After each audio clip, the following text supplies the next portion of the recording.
technical advisor of Katsina United. Yes, remember that he joined them from Bendel Insurance, had to leave that job to join Bendel Insurance a couple of years ago. And yesterday we told you, or this morning we confirmed to you that he was that the management of Bendel Insurance has accepted his resignation. We actually told you that yesterday, and this morning we were like, okay, we are hopeful that very soon we'll hear something about him, and we can tell you now that he has joined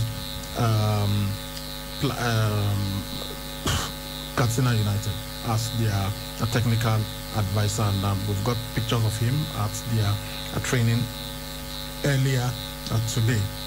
We also have this from Deloitte about the Football Money League. Well, pandemic, we hear that there's a coronavirus pandemic. It's set to cost top clubs over 1.7 billion naira, not naira, pounds this season. We have the club, the top richest club in the world. We've got about the top 20. Will be looking at them, but unfortunately, everyone, including Barcelona, that are the richest, they suffered a loss because of COVID. Good evening, welcome to Sports Fiesta. It is live on 90.7 KFM at Benin City. My name is Saliu Ibrahim, economy sports Abracadabra, because I bring Malik to sports presentation and analysis. I've also got Egosa Egbekan, the sports maestro.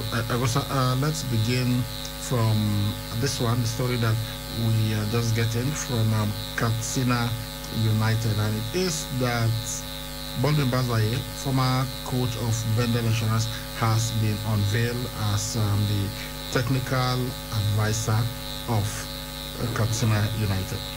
Well, congrats to Baldwin Bazaye. Honestly, like I said in the morning, I said before, a coach will tender his resignation. There must have been something somewhere, waiting to be, unveiled. So for me, he has done that. He has been unveiled, and a club where he managed before understands the brand, and he has a couple of friends, even with the management. So I think I haven't gotten him. I think it's time for him to see how he can take them off the table. Yes, it's not easy. It's the MPFA, and that is where he has to be. And he helped Bendel Insurance, but unfortunately they were relegated the following season, which was really a tough one to take. But now that he has taken up on that job, I'm sure we're going to see the best out of Baldwin Bazaye. He plays football as if he's still a youngster. Honestly, he's got it. So when that kind of person walk into the dressing room and talk to players, I'm sure they will have to listen, because he started winning trophies, way back,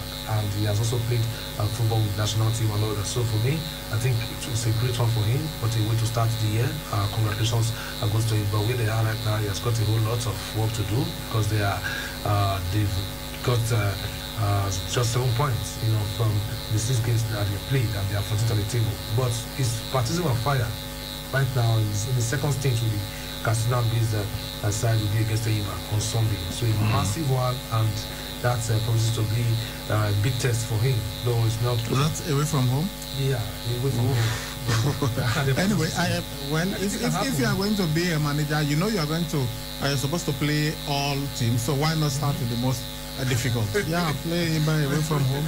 No problem. Sometimes having those difficult games could really affect you, but because you want to start on the winning note. But then I think this will bring out the best. Yes, they will have to know now the reason why he was appointed. And for Enyimba, they dug deep yesterday, they dug deep, and they were able to win away from home, which took them to the 10th spot. So they are now looking at, okay, let's beat Katsina and see how we can move closer to the number 1 position. But this is just football. Katsina United will also go to Aba and get a win, because since the league, has been rebranded, we started seeing some scores that ordinarily would be difficult for you to see. Yes, over the weekend we had 2 away wins. Yesterday we had an away win and 1 home win. So against the Enyimba, anything can happen. So I just hope that you will be able to start on a winning note and do great stuff, and hopefully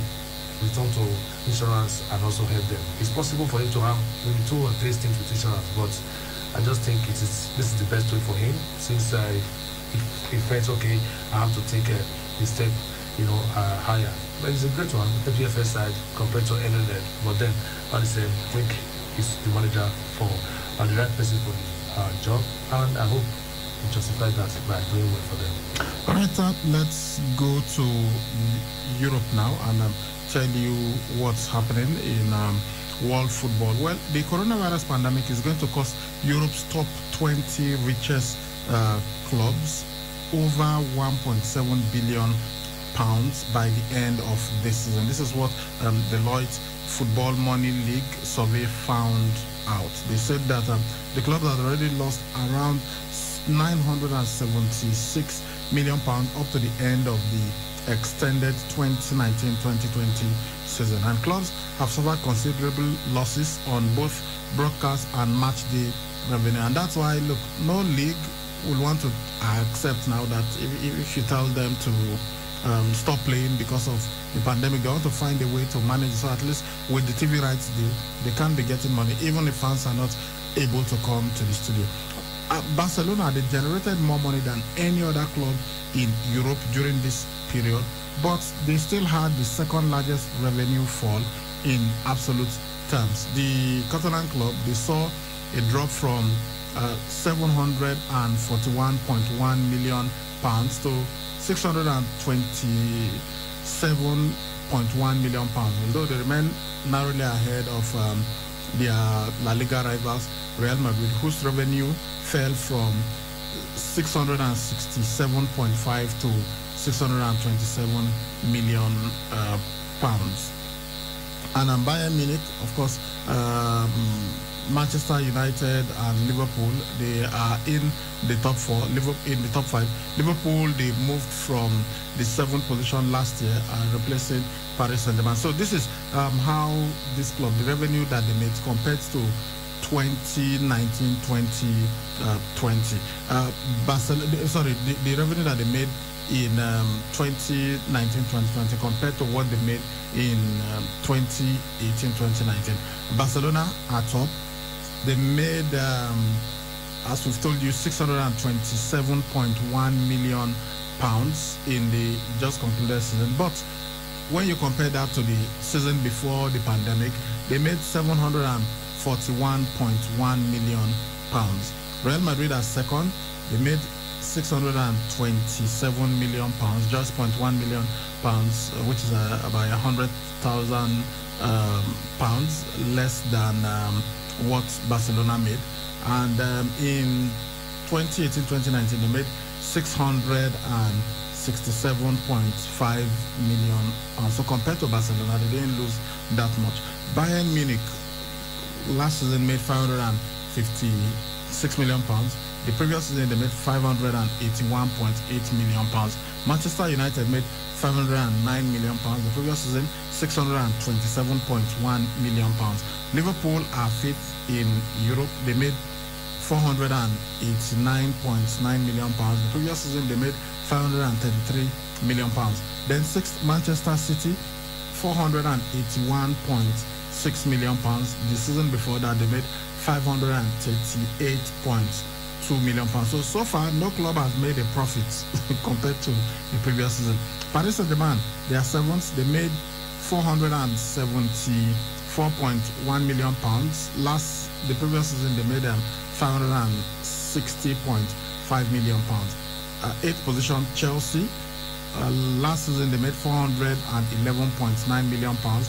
The previous season, they made 452.2 million pounds. Tottenham Hotspur, ninth, 390.9 million pounds. The season before that, they made 459.3 million pounds. Then 10th, Juventus, 349 million pounds. The previous one, they made 405.2 million pounds. And 11th position, Arsenal, they missed out of the top 10.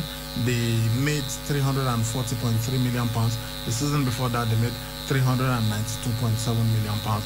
Borussia Dortmund are 11th. They made 320.7 million pounds. The season before that, 332.4 million pounds. Atletico Madrid are 13th, 291 million pounds. Before that, 324 million pounds. Inter Milan, 255.6 million pounds. The season before that, 321.3 million pounds. Then you have Zenit St. Petersburg, Schalke 04, Everton, Lyon, Napoli, and Eintracht Frankfurt, who make the top 20. So every club that we have looked at, they made a loss last season compared to what they had in 2018-2019. Yeah, we hope that they don't continue to make that same loss, because from what we are now, we are still, the pandemic is still on, and it's not really easy. And when you look at the broadcast rights revenue for the broadcast revenue itself, I think it has dropped. For Manchester United, they announced in October that the revenue, the broadcasting revenue, had been reduced 41.9%, which is from £240.2 million to £141.2 million. So nobody comes to the stadium apart from the broadcast rights revenue they are getting, which also is not as they used to get because of the pandemic. And that is the reason why it is really, really difficult for clubs at the moment. Even for some of them to break the bank to sign some players, they'll tell you we don't have that much, to spend on players. Some will tell you their salary, their salary cap and all that because of what is happening. Players have been asked to even donate to take wage cut and all. So I think in all this, Brian, I think Barcelona are the ones that have suffered the most, because when you look at their own the loss they made last season compared to 2018-2019, 741.1, take it away from take away 627.1 out of it, then you see that it's much bigger than the rest. But all the same, it's football. Sometimes you gain it, sometimes you also lose some because of the present circumstances. We hope that everything will be under control, and by the time fans return, we know these stadiums, these clubs that we talked about, we know the capacity they have, and sometimes it is full. It's fit to the capacity because of the quality of matches. For instance, you have like what we are going to be having today, or rather, is it today or tomorrow? The Coppa Italia quarterfinal between Inter and AC and the San Siro. That stadium should have been filled to capacity, if not COVID-19. So a whole lot has happened, and the clubs too. Well, only one way or the other, as time goes on, they could make a profit. But for now, I think they just have to take, they have to do with the loss they make because of the pandemic. Of course, coronavirus was the major cause of the drop in revenue. It just created havoc for world sports generally. For much of 2020 and going into even 2021, and it led to the postponement in March of top divisions in England, Spain, Germany, Russia, and France. The French Ligue 1 was just cancelled while the Bundesliga resumed in mid-May, with other leagues following in June, all behind closed doors. And I recall how we struggled, to keep you updated with what's happening in the world of sports. Most of the times we had to talk about what the athletes were doing to just keep body and soul together due to the pandemic. Well, the clubs, they suffered a drop of £832 million in broadcast revenue, mainly because of the delayed ending of the 2019-2020 season, which meant that the deferral of broadcast revenue into the financial year ending in 2021, but also because of broadcast rebates related to the disrupted 2019-2020 season. So this is the situation. Clubs not making as much as they did compared to the 2018-2019 season. We're hoping that the 2020-2021 season will be better, but we know that after they started with having some fans, 2,000 fans in the stadium, suddenly they stopped it again. But at least the football is going as it should, so the broadcast rights money will come in the way it was supposed to come in. So let's hope that this will help the club to stabilize, and then with time we hope that there will be enough vaccines, and then we should be able to have fans returning and life basically returning to normal. I heard that for the Super Bowl, we're going to have about 25,000 fans in the stadium. So maybe things are beginning to look good. And we know that in the United States, they are one of the, in fact, they are the world's most affected country. So if they are willing to have 25,000 people coming to the stadium, but we also heard that, of course, there will be so many health workers coming in there. So let's see how things will work out. All right, guys, let's go on this break. We'll be right back. When you think durability and great value for your money, only one name comes to mind, and that is Jahasogbe Auto Care, a subsidiary of Jahasogbe Global Network Cars and Heavy-Duty Vehicles. Solite Battery made in Korea, Everstart Battery made in Korea, and GS Yuasa Battery made in Japan and other batteries. At Jahasogbe Auto Care, we are committed to making our customers happy with our affordable